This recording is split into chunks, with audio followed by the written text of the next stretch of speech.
No,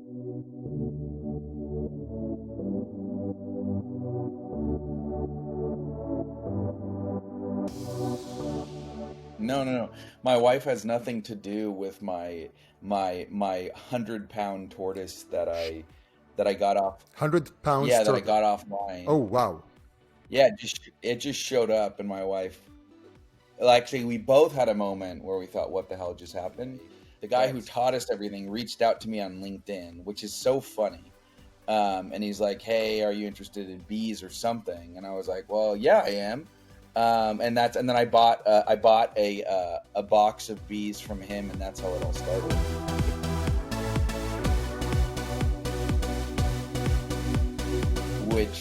Which was 2016. We launched a B2B platform for big insurance companies, big and small actually, to sell insurance, service their policyholders, and engage their policyholders. And so ultimately, we have three modules where we're selling to life and annuity companies to help digitally transform them.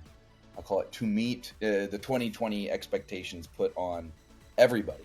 So that's a little right today. It's a 220 person company, and we recently just raised another 15 million. So we raised about 26 million. So that's a little bit of the nuts and bolts or profile of the company.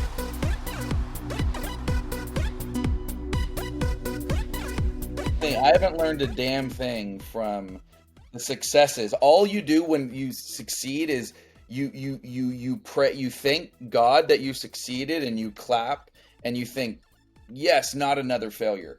But so the reality is you don't learn anything there. You're just happy it wasn't another hard lesson.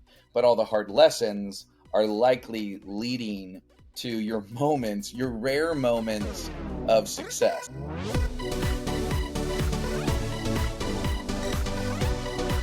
The punchline of this failure took a long time to get to, because what usually a founder does is they focus on their product and they don't get outside of the building, right? In the Steve Blank always said, or his famous line is, get outside the building. Like, ultimately customer discovery is going to guide you to the answer.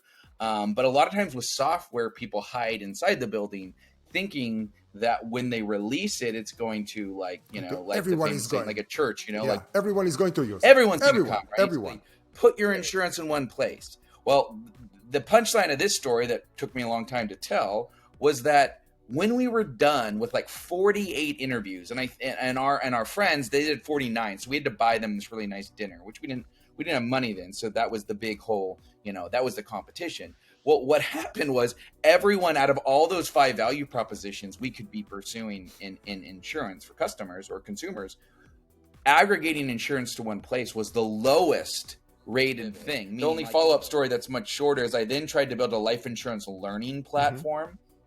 And then the joke after that one was, no one wakes up in the morning wanting to learn about life insurance. So going back to the punchline statement of, like, you need to focus on solving big problems that people wake up in the morning wanting to do. I think those were like big learnings in the direct-to-consumer market. So I have those were kind of fun failures, because they're punchy. Everyone understands, how maybe dumb my ideas were or whatever. But hence they're a little easier to tell. I mean, there's a lot. I tried to go one other just use case, and feel free to ask me anything, but I tried to go global. I was open to going global sooner. That's always a famous mistake of founders. So as we had gained traction in the B2B market, this is the model now, I think we were much more open to going global sooner, because you're just looking for anything and everything to drive your success.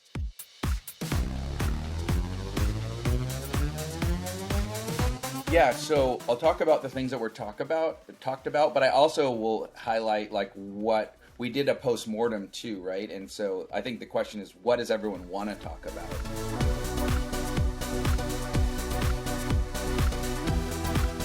I have a funnel mentality to everything I do, which is that I look at the probability, I find a realistic probability on outcome, and then I always want to ensure the math aligns with my behavior.